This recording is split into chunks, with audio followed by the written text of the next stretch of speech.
Welcome back, Life in a Wine Bottle fans. I'm your host, Nelson Pizarro. This is part two with our special guest, Don, with ENJ Gallo. And this time, we get to hear what makes Gallo so unique, plus, we get to find out what is the biggest label they sell. Don't forget, subscribe to our YouTube channel and iTunes, Spotify, Google Play, or like us and follow us on Instagram and Facebook at Life in a Wine Bottle. Enjoy the episode. Quick shout out to our sponsors, Castelli Family Vineyards, where you can taste the love of the wine. Follow and like them on Instagram at CastelliFE. Bespoke Maestro, they make elegant dresses and suits benefiting any occasion. Follow them on Instagram at Bespoke Maestro. San Diego Wine Tasting App. Easy to use, free to download, fun to find a new winery. Download the app today on Apple Store and Google Play. Search for San Diego Wine Tasting App. ENJ Gallo Winery. Our goal is to deliver superior quality at a great value while providing a positive experience to consumers each and every time they share and enjoy our wines. Now let's get on with the show. I recorded. Oh, good. Okay, guys, the good news is that it's still recorded, so we can move on. We're just talking about the quantity and varietal, what makes something so special. And you brought up Cab Franc. Cab Franc. And you think it's going to be big time. I've always been that's been one of my favorites is Cab Franc, and not many people know of it or have tried it. They know Cab Sauvignon Blanc, but they don't know Cab Franc, which is the father of Cab Sauv, right? But so as I was telling you, I'm starting to see trending that Cab Franc as a varietal is starting to slowly, and I've been in this industry long enough, and when I kind of notice, I was going to say Pinot Noir, but that's not fair because the movie Sideways really catapulted that one. But rosés, like right now, they're booming. They're booming. But and I have a rosé too. Good, finally. I've been telling this guy to make a rosé. It's a Petit Syrah rosé. Oh wow! Yeah, I know. So it's good call. Yeah, it's dry. Good call. It's not like a sugary or light. It's a bold. It's a petite. So you get that, and it's a cool looking color. I should have brought one up. Fermented dry, right? That's what we did. Rosés. Rosés aren't supposed to be a white zin. Yeah, exactly. And most people see that the characteristics, like whatever they get. So based on what you're saying, Cab Francs are, if they make it right, it's a very good one. Yes. Big, bold, spicy, peppery, green pepper. But if you can make it smooth. And then a good part, and this is where I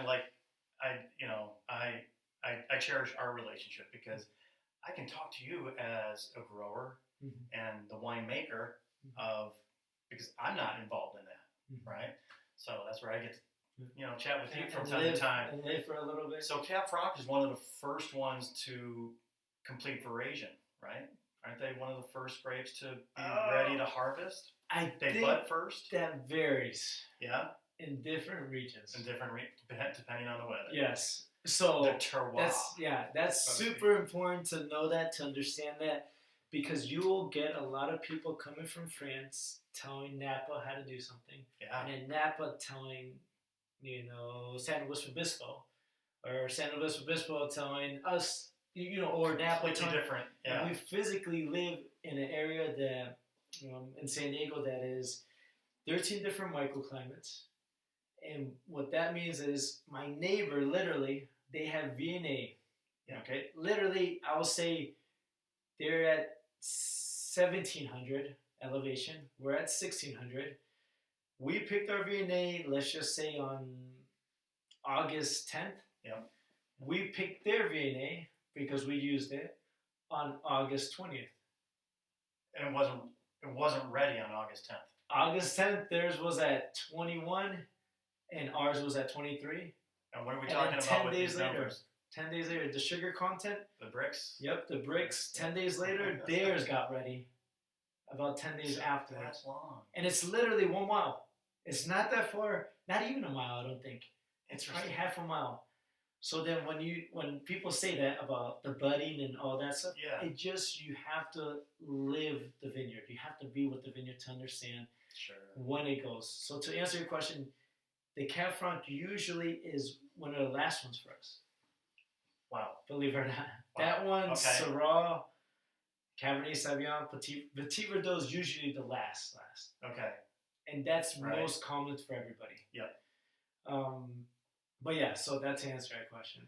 Yeah, and the climate in this area is a lot warmer than Correct. It can get anything in California. Yeah. Right. 110 degrees. AVA. Yeah. 110 degrees. It can get up to. So your time period from bud break to harvest is probably a lot shorter. They say 140 to 160 days is normal. You're probably on that shorter end. Yeah, we'll probably say we picked this year. We did it in probably 60 days. Oh, yeah, just like that. One after another, boom, boom, boom, boom, boom, and then we're done. No. 2 months. Bud break. Sorry. From Sorry, flowering bud break. Yeah. Oh yeah. No, we'll say from March to end of March, April to August. Yeah, so it's about this. It's not too, but yeah, it'll be shorter. But as in the sugar content, it's most people up north finish in November. Okay. A lot of people finish in September here. And so it's a huge difference That's there. big. You know? That's big difference. But yeah, to answer your question about the Cabernet Sauvignon yeah, and then the Cabernet Franc, you're saying a big trend. My father-in-law wanted to put Cab Franc because of he just liked the wine. So you plant something that you like. Even if nobody else likes it, you're going to be the one that drinks it. That's basically what happened there. Yep. And the Cabernet Sauvignon, this is a funny story that hopefully people are listening and not do what we did, which I don't think you can. We purchased Pinot. That's it. We just purchased Pinot, so they come in a big box. They have the roots ready, and it's just a stick with roots coming out. Yeah. And we put the hose, we planted it, and then 4 to 5 years later, you kind of pick grapes, because that's when the grapes come out. Well, my mentor, Joe from Scaredy Cat Ranch, we're walking through the vineyard, and he says, hey, these Pinot, they don't look like Pinot. And I'm like, what do you mean? And when you're walking through the rows, it's like Pinot vine and then a different vine. Pinot vine and then 2 Pinot vines and then 1 different. So throughout, there's this 4 to 450 vines. And you're walking through rows. We have, I think it's like 7 different rows. And we're like, well, that's what we bought. Why wouldn't it be? He's like, okay, maybe it's a different clone. Right. So he goes to his place. He calls me up. Hey, come check out my vineyard. So I go out there and I look at him. I'm like, oh, I didn't know you had Pinot. He's like, yeah, that's the thing. I've been here for 20 years. Back then it was 18 years. Now it's probably 25 years. He's like, I never planted Pinot. And I'm like, so what is it? And he's like, this Cabernet Sauvignon.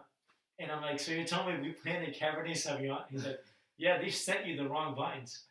So we planted 400 vines, and every other one is basically the opposite. Pinot, so then we had to not rip them up, but we took them out and planted 1 row of Cabernet Sauvignon. We planted 2 rows of Cabernet Sauvignon, and the rest Pinot. And that's how we got a Cabernet Sauvignon. So how did you identify them? By their leaves? You can by the leaves and the grapes. Difference? And I had it right on the size of the grapes. Yes, right. The grapes you can tell a difference. Yeah. Huge difference. Groupings, it's not even close. You see a big difference. So yeah, that wasn't fun to do. That was so much work just to remove those. That's a good story. Yeah. So and then you lose a year. Right. Because when you cut them out, the grapes don't grow. They're just getting established. The second year they're fine. But you're talking about a 5-year-old vine with roots going everywhere, and you're trying to cut the roots without damaging them, so you make a whole lot bigger, and then you got to replant it somewhere else. And the rootstock probably wasn't stable or thick enough to graft into it. Oh, you won't be able to graft into it. No. No, because the stock was like this big. It was thick already.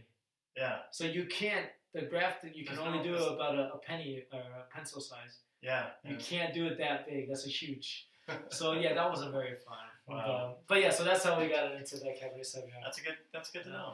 And your cabs actually the mistake. The mistake cab, yeah. It tastes that actually sells faster than everything else. Wow. Well, and that's just marketing trends too. Cab sells. Cab sells a lot. Not to take away any credit. No.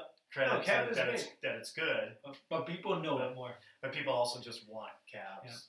Yeah. Well, when people don't know too much about wine, and that's an easy distinguishment for me to know customers coming in, I'll say what we like to taste. They'll say cabs, and that's when I know. Oh, they probably only tasted cab or a Pinot, and that's it. Yeah. And then I'll say, well, let me introduce you. Let's do the tasting, and then we go from there. And they usually pick something else. So talk to us about Gallo and what makes them so unique. Well, I mentioned that they're family owned. Yep, that's huge. The only other family owned, so there's no public stock and no answering to investors, right? The only other crazy. Yeah, because that's a huge event to invest in wine. Is even when it started, it doesn't matter. Yeah, to start a winery, vineyard, is still crazy. Family owned, which is crazy for the size. I mean, and not to toot my horn or our horn, that Gallo is the largest wine producing in the world, right? That is crazy. And the only other family owned that I'm aware of is Kendall Jackson, the Jackson family. Yep. They're family owned as well, but not anywhere near. They're big, right? But nothing like us. I mean, we've grown substantially in the last 10 to 15 years because we've acquired a lot of other wineries now in Napa, Sonoma, Washington, Columbia Winery. I don't know if you've heard of Columbia. I don't know. They're out of Washington. Wow. So now we have a facility of producing wine in Washington. I mean, Orange Swift, that was an acquisition. So we've been acquiring some wineries along the way. That's part of our 90 brands, our 90 labels. Now that is super unique. That you can't. I know wines are unique. Yeah. But you just building a business. So at that magnitude, that's huge. A fun fact of one of our brands, which I think everybody knows, Barefoot Wine. So it's in that popular price category. You know, it's a table wine. How much is it now? What do you say? It could about $5 on average. You know, for a sale. Okay. You find it on. But I usually see it on a big, not a Magnum, but a little bit bigger.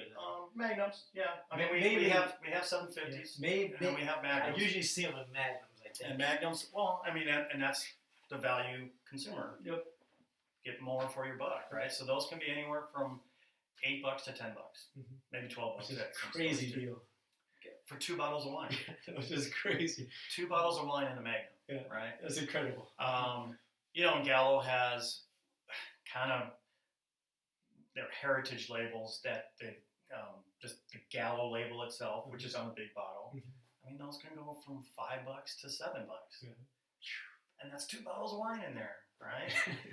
So we just made a Magnum, and it's not selling for that. I can guarantee you that bottle is not selling for that. So this is, you know, our price tier that we have with Gallo, of those 90 brands that we have.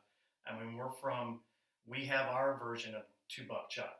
You know, we have our $2 bottle of wine. We also have the Boone's Farm, you know, which is the apple wine and flavored, you know, blue Hawaiian, you know, just I mean, you're basically getting into anything, everywhere and everything. Anything. I mean, that's the bottom, you know. But I don't think a lot of people know that it's coming from Gallo. Yeah, there's a lot of labels that it just says it on the back. I think it'll just say produced. It won't say Gallo, but it will say the location, and anything that comes out of Modesto, California, will be Gallo. We're the only producing winery out of Modesto. Oh my gosh. Yeah. So that's a good little fact there too. Yeah. In fact, one of your bottles that I see here, the Kirkland brand, if you look at the back, it'll say obviously Costco. Yeah, it's Costco, which but is huge. we had a bid on that, and we won it. We won the contract. You know, Sutter Home was in, and some other brands, and we won the contract. I bet that sells pretty well. If you look on the back of the label, it says Modesto. Doesn't say Gallo. You don't have Costco. What do you mean? Do you have that account? Well, that's where Kirkland. No, but do you take care of them? Oh, me personally? Yeah. No, I do not. Oh, okay. So just the Sprouts, the Walmart, and Target's basically right now. Yeah. Right now. Yeah. Which is a lot. I mean, that's a lot of. It's a lot. It's a lot. Yeah. So okay, that's pretty good that you're able to do that much. Yeah. I mean, there's within my company with Gallo, there's, I mean, I could be taking on another task in another year or two. Yeah. You kind of can. That's the other cool thing about a large company is, hey, I want to try selling to restaurants. I want to sell to Donovan's and True Lux and Fleming's. Like I want to try that. And then you go that route. Yeah. Wow. Go. So there's a lot of flexibility there. Yeah. Yeah. A lot of opportunities and great. flexibility. It seems like a great company to work at. It's fun. It really It's does. fun. Like, And I know you can have a bad name because they're so big, but it can be anywhere. You can be small and be a bad name, right? You can be small and be good. And stable. It goes both ways. It goes completely both sides. Yeah, being family owned, we're stable. Yeah. We have no debt. That's incredible. Sounds crazy. So, what about the style of wines? Is there anything specific that you'll say? Because because I assume that the wines, I haven't tasted the Kirkland one, but I assume that you try to keep it the same profile that consumers are going to buy year in, year out. Yeah. Or what do you say? I mean, this can get in depth, but we make the question is, which style don't we make? Right. So you do that. We cover, like I was saying, Boone's Farm. I mean, sweetened, flavored, Kool-Aid. Yeah. It has alcohol. To entry level economy, large vat produced stainless steel. I mean, we have stainless steel vats that are over 100,000 gallons. We have one that's 1 million gallons. What? Yes. Oh my goodness. I was going to show you a picture of this facility that I have. Yeah, so to put that in perspective, so if it's 1 million gallons, our personal one, our biggest one that we have, holds, believe it or not, 265. That's it, 100 gallons. 265 gallons. That's it. It's done. And the millions, I can't even imagine that. Okay, so here's one of our plants, and do you leave it outdoor, or is it these are all containers, vats, temperature controlled stainless steel. They look like something from Mars.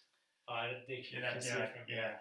But it does from the sky. It looks like little hundreds of pieces of them, little containers, and they're all different sizes because they have to be built specifically for there, and they're anywhere from 70,000 to over 100,000 oh gallons. My gosh! Yeah. And have you walked through these facilities? Well, you almost have to drive through because it's a campus. It's huge. My goodness! It's huge. That's pretty incredible. That's just wine producing only.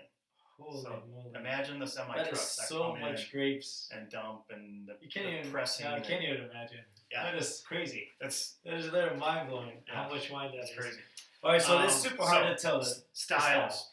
You can do everything. Anything from you've done it. Economy table wines, value, popular price. We have all these tiers that we kind of put our brands into. Up to, I would put Orange Swift like at one of our highest ends. Yeah. Where the production, some of his stuff that he does that's unique could be 100 cases, and we're talking the 6-pack cases. So that's more like 50. Yeah. 50 cases. 50 cases. Half of it. So very allocated. Wow. Yeah. That's cool. So then you gave us a couple other fun facts. Is there any other one that you'll say that you're shocked that you heard? You know what's unique about Gallo is we have our own glass producing facility right there. Plant. We have our own plant. Really? Where's that one at? That is in Modesto. So then if I give you my information to give to them to sell me bottles, will they do it? I don't think you would order enough. There's only 9,000 bottles. That's it. We do produce for other wineries that not disclosed to say, but we produce so much, we save that cost. Holy moly! By producing that is crazy. Own. So that's where you keep everything in house. If I toot Gallo for what we sell, we what's the word? We over deliver for our price point, and because we don't have as much overhead, glass for one. That's you know how hard it is. Save so much. Let's put it this way. This year, I had to order in March glass because I didn't know what was going to happen. Yeah. And then the glass retailers, distributors, they had to order like right away because they didn't think the glass was gonna come. So they're panicking. So you can see how like the ripple effect was gonna like transcend into everybody, which means that then the products are gonna be higher. Right. You know, I think that's what's gonna happen. Yeah, unfortunately. And if you can control that, you're controlling a huge part of your cost. Yeah, your livelihood right there. Yeah. And not just that, but you don't have to deal with anybody else. It's just yourself. I mean, obviously you deal with the government for producing whatever they want to say, but you're just dealing with yourself. Hey, the machine broke. We gotta fix it. We gotta do this. We gotta buy the material. Yeah. So that's a good. That was a good fact. So maybe I should start working on that. It's crazy that my own glass factory. Yeah. That. And then sell it here in Ramona. It's the. That's crazy. The largest glass producing factory west of the Mississippi. Oh my goodness, so that is huge. It's huge, and just another source of income for the Gallo family, right? Oh yeah, that's crazy. All right, what about give me one bottle that you enjoy starting at a low end and one high end from Gallo? Low end. Well, there are a lot of surprising low end. I'll bring them to you. That you like? Yeah, and people would probably snub their nose at it because of the price point. But again, then if you put it without telling people, if you put it blind test, you yeah. think it'll do well? Well, I mean, okay, back to Barefoot Wine. They're winning awards. 92 points. I believe the Merlot. See, but you get it was blind. We gotta add this stuff. We gotta add this because I learned a little bit from when I did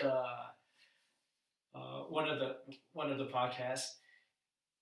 He did say that when you enter the bottles, you got to make sure you understand the pricing of where you want to be at, because that is going to manipulate their minds as well. Right. And I'm not thinking anything behind, like saying negative to it, but if I brought a Cab Franc that we make here and I said it's a $5 bottle of wine, right, it will score well. Like right. it'll be, no, but then right. I probably have to repay myself because I lost so much money for selling it for $5. Right. That's true. But That's true. You guys don't have to do that. You guys understand your market. You understand the pricing. And we know Barefoot's going to be in that popular price point. Yep. Okay, so how much you said that was a $5 one? And you enjoy the taste of it.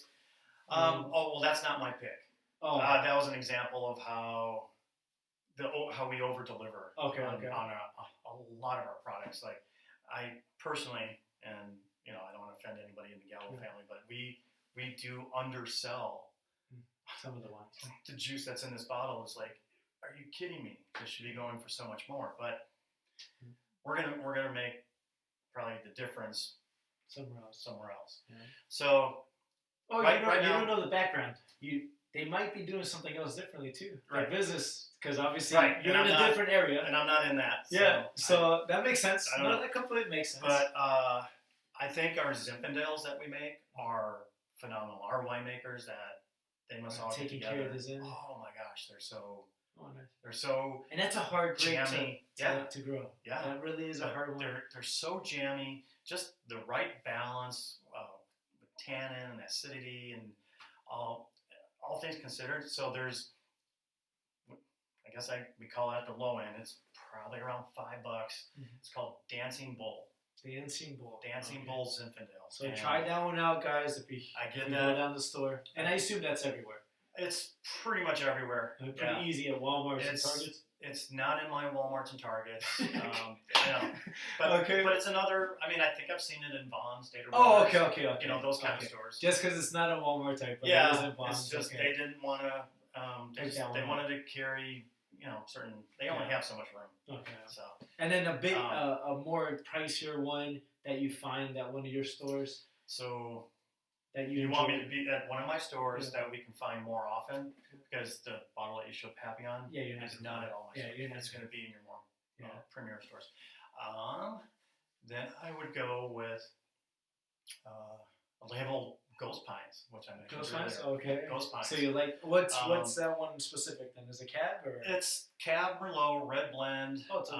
They have a couple, but what's so unique about what the winemaker did on this is he grabbed what he feels was the best grapes from certain regions. Mm-hmm. So he's not labeling this a California cab because you don't know where that came from, Yeah. other than the state of California, Mhm. which could be San Ysidro, Yeah. right?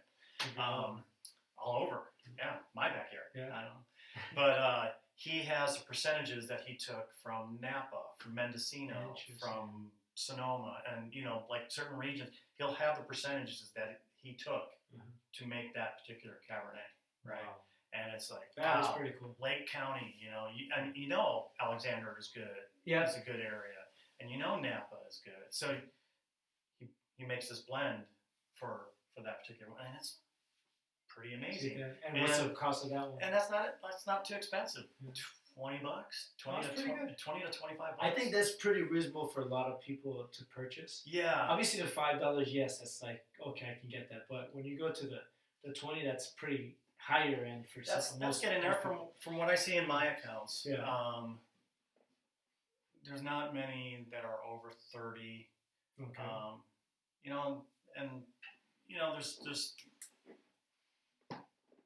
I guess just stores don't want to carry that much inventory that's too high. Yeah, of course. Unless you are that kind of for sure that it's going to move the product. That you're selling that stuff. That you can't be sitting there.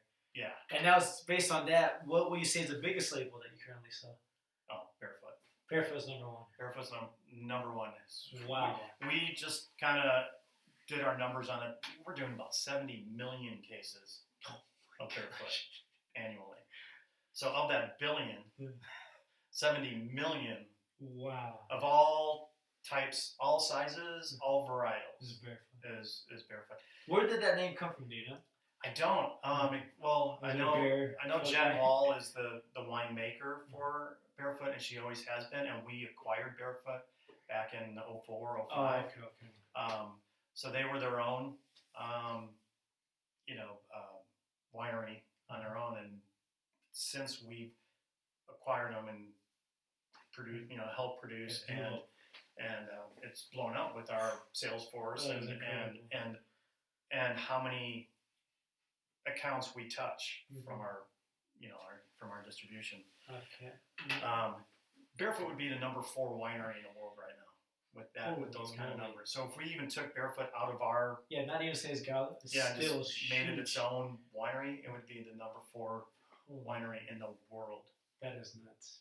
What about? It's crazy. Okay, now that I know all what it takes to be a baby Gallo, what kind of recommendations do you have for me if I wanted to take that route? Well, you want to get bigger, you want to expand, you're going to need the land.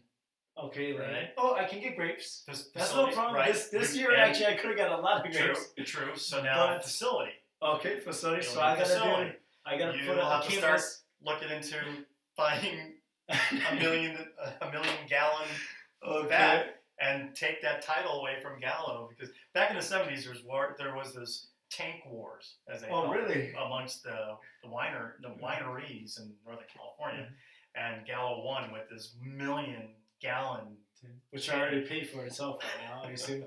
Okay, so I gotta compete against the Southern California. 1 million. There's nobody that big in this area. How many grapes would you need? How many acres would you need to fill 1 million? Okay, 1 million. So I just did my numbers, just to let you know. Oh, okay. Because we have to write it down for tax purposes. They ask you how much you blended or produced, and it was only 1,300 gallons. 1,300 gallons. Out of the 3,000 wines, a little over 3,000 wines. How many acres? A little over 3. Yeah. So you're looking at, so we need to do basically 1 million. 1 million acres to create. Oh no! Yeah, no. Sorry, 100,000. Yeah. 100,000 vines or acres. Acres? No, actually vines, because it's about 1,000 per acre. Right. 1,000 vines per acre, which we got a little over 3. So 100,000 acres. There you go. That's not too bad. I can do that. Is Ramona even? I don't know. Ramona's pretty big. Yeah, it is. Ramona gets out there. But I don't think, maybe San Diego. Like, even if I get all the grapes from the whole county, oh my God, there's no way. And then the facility itself, that must be like crazy for permitting. And then going from there. So Yeah. Okay. So I need to get money, lots of money. Yeah, investors. I need to get a facility, and then let's just say I got all that. I go into a Walmart. Would I talk to? You're going to want to start more with local stores. So Sprouts would be a good one. Okay, Sprouts. Sprouts will carry because they're more yeah. inner, like the community. And there's stores here in Ramona that sell local, right? It's kind of like up in Temecula. There's stores up there that want to sell their region, you know, of Temecula and which most Temecula everybody wines. really wants that because They everything's becoming Walmart, Target, Amazon.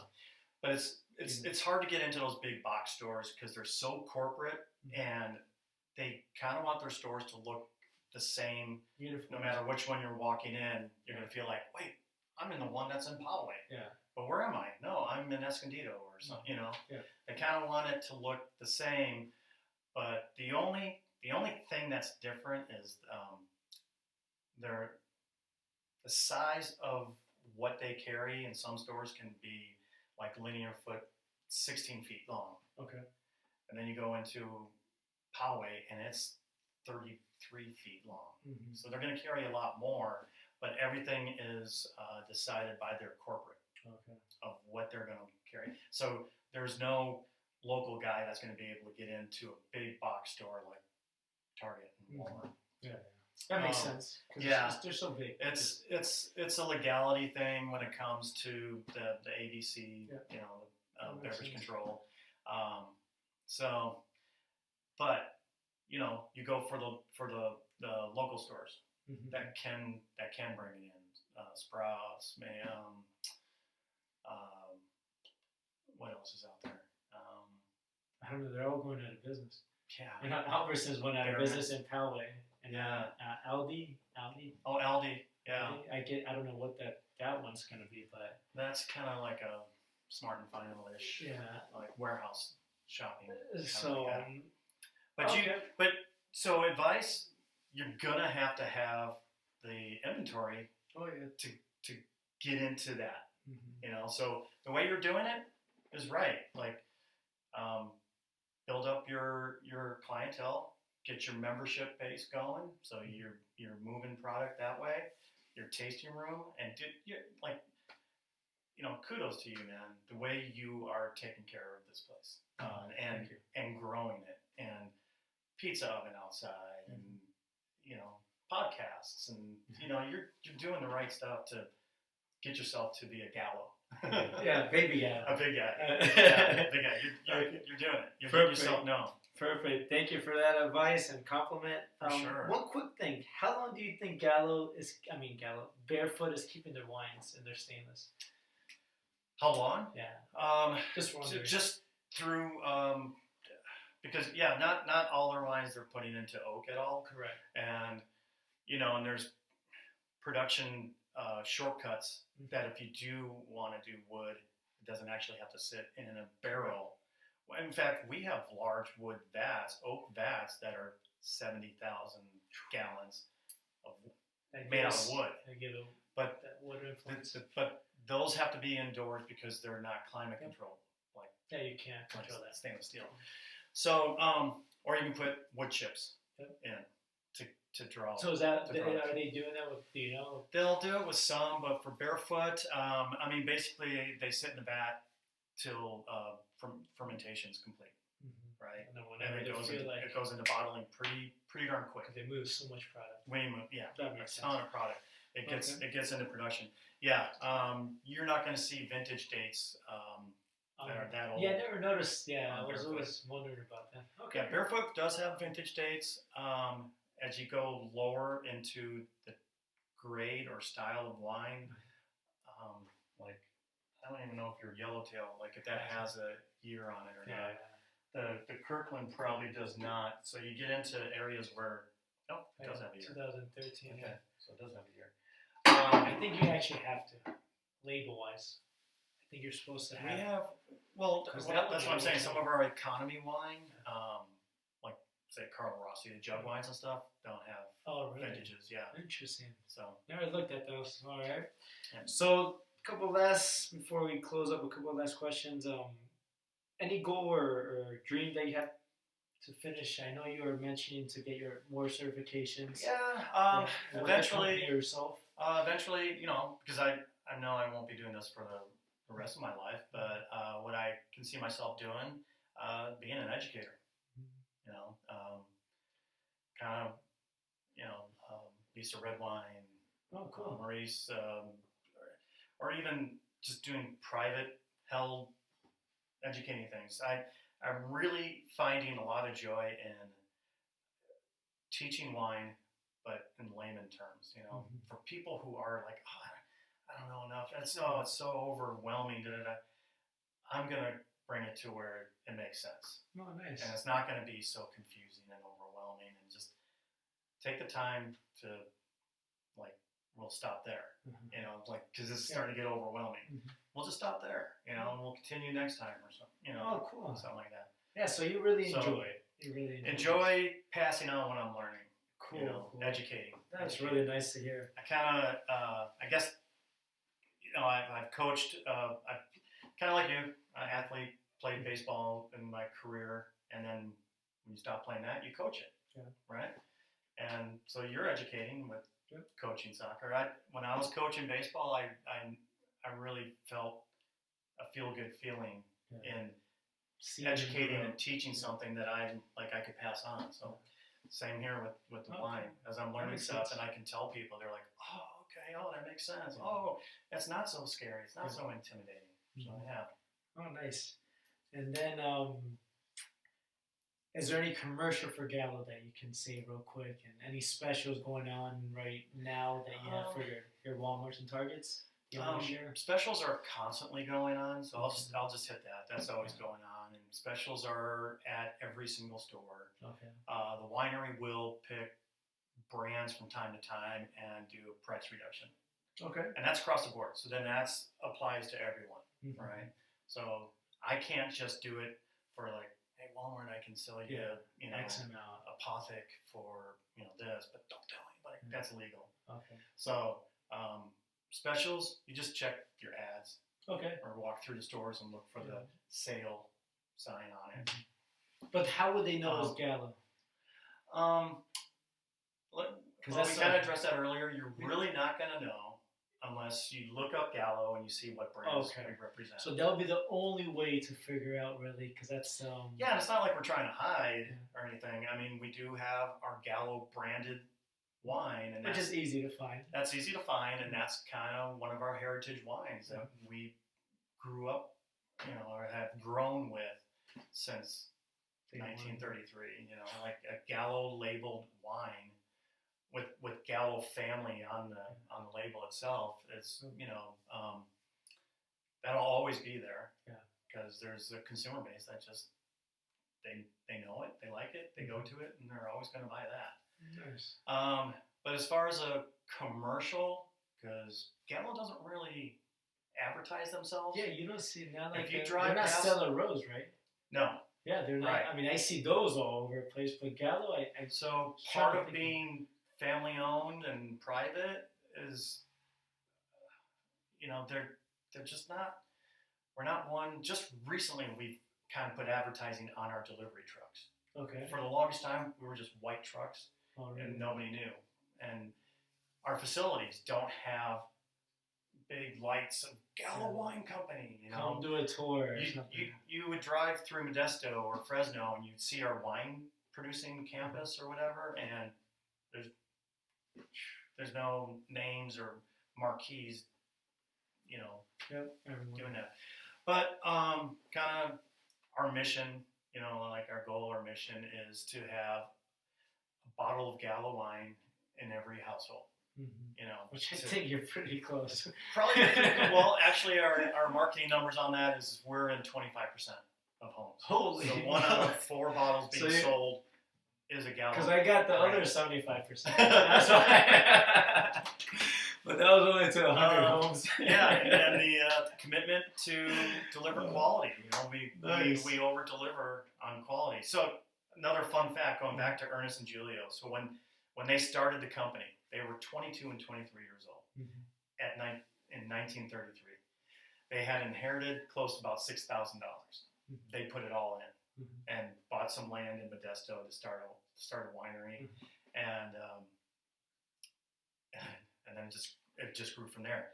Ernest was the marketing and business side of the company, and Julio was the quality production part. Control. So that made a great partnership between those two, and then it just Now look at him. kind of grew from there. Oh, I got an interesting number that I saw here.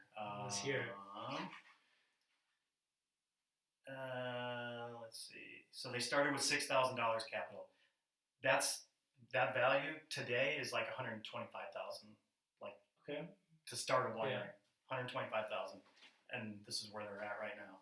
Wow. And gosh, they produced 177,000 gallons of wine their first year. What? Oh my gosh. The next year, But $6,000? yeah, Oh my! What were they weren't using grapes? They're using. I That want to is say, crazy. like, does that make sense? Because I believe they had around 300 acres. It could, because remember, I get that question a lot, like how much grapes produce, but don't forget that you can have a single or unilateral. When you have a unilateral, you can do quadruple of the amount of grapes. That's and true. that's for mass production, like they were trying So to do. that's probably what they were doing. So they could have did something that was just mass production and just bust out as many grapes as they can just to get that money back. Because they're like, if I don't sell wine, I'm just going to sell grapes to people. You know, and that's how people make livings. There's vineyards. That's all it is, being a vineyard. So they went from 177, and the second year of their business to 440. Not even double. That's triple. Almost triple. Yeah, that's triple. That is, yeah. Wow. I found that interesting. We've been saying the same. Like, it was super crazy. That is pretty incredible. I like that number. So between one brother being the marketing and business, and the other one, you make it, I'll go sell it. Oh, yeah, I need to go talk to that guy. I gotta hire him. It's a great story. Oh, cool. Great story. All right, so finishing it up, you can get them yours specifically at your stores, obviously, to help you and sell your wines. Is in Walmart's and Target and Poway. Where else? Poway, in this area, Poway, Carmel Mountain, Rancho Bernardo. Okay. There's Sprouts over there. There's Walmart. Walmart's and Target's everywhere. So you have a big hold around this area, San Diego. Yeah. I mean, that's a good place. Yeah. And then the last of my little podcast is my spit wine game. So I'm going to ask you 5 questions, and you just tell me. Oh. Real easy. Ready? Yeah. What do you prefer, white or red? Of course, it's supposed to be quick fire. It depends what I'm eating, but I'll go red. Okay. I'll go red. Favorite bottle of wine? Favorite bottle right now is a bottle called Bear Flag, and it's a Zinfandel. Okay. Oh, you're into the Zen right now. I am. I love them. Favorite winery? Castelli. Yeah. No, you can't choose us, and you can't choose Gallo. Obviously, you like those. My next one would be Eberly and Paso Roble. Oh, really? Eberly, Paso, nice. Yeah. One wine region you can go to, which one would it be? Wine region to go to? Yeah. I mean, only one. I can't pick Ramona right now. Oh, you can pick a Ramona. I mean, that's closest is Ramona. Okay. But Paso Roble is nice. Yeah. And it's not too far. Yeah. Last question. Last bottle you opened. Last bottle was a Malbec from Argentina. And it was organic. It was how was it? It was called Oco. A little bit of sulfur? Yeah. Is that what they put on it? Oco. Oco. And how was it? Got it at Sprouts. Really? Yeah. Were you just trying it just to try it? Just to try organic. Yeah. How was it? See what that's all about. It was good. Yeah. It was good. I've had other Malbecs with more flavor, more fruit forward to it. But it went well. We had it with enchiladas. So cool. the spice, The like the chili powder, was able to open up the wine. was really well. Yeah. So it was good. It was an experiment, Oh, you cool. know, like just to try something different. Yeah, nice. And that's it. Good question. You got me on that one. All right, so that was the end of the podcast. Thank you very much. Anything else you want to add? I wanted to bring up an article that I just read about, I forgot who's doing this, but have you heard about how some wine makers are trying to get onto this health and wellness, like drinking alcoholic beverages, like seltzers are lower in alcohol. There's some beers that are lighter weight, so you can do day drinking. Okay. And have Are lighter. you sure this isn't one of those promote? That's a commercial right there for Gallo. That's what you're trying to say. Until we make it, but we're not making this. Okay. But it's a process that they call cone spinning, and you know how alcohol will release when you spin the wine, right? Yeah. So I just found this really intriguing Really? of a cone spinning technique to lower the alcohol level, which lowers the calories. So there's wines out there that are like boasting to be 70%. I mean, 70 calories, about 4% alcohol.